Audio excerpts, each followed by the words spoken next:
In 1896, deep in the St. John cane field where the earth held a quiet roundness, there stood a silk cotton tree the elders did not approach without reason.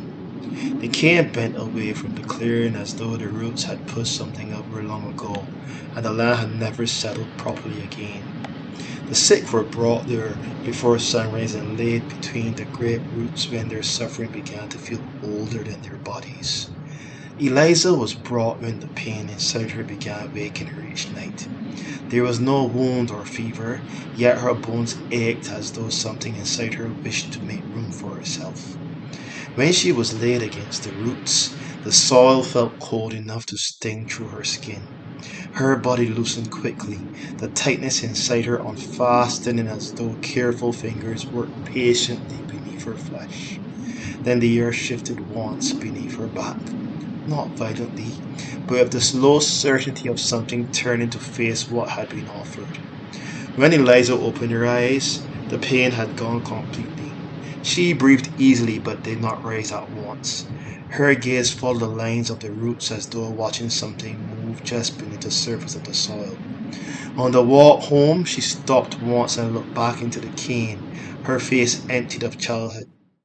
"It knows my shape," she said softly. In the days that followed, her touch began drawing sickness out of others.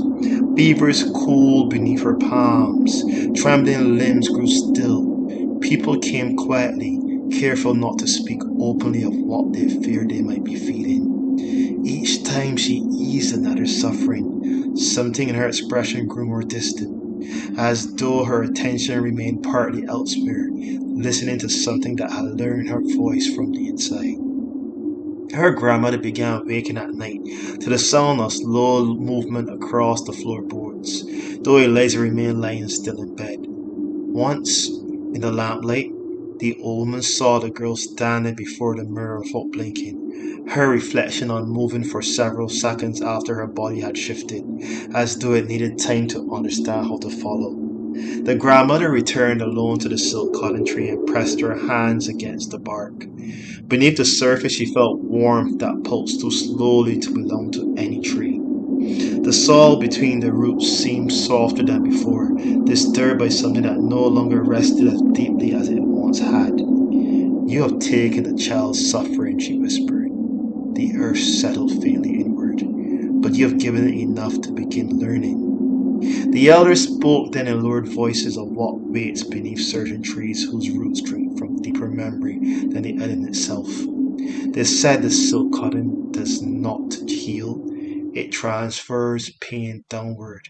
They said the entity learns through agony.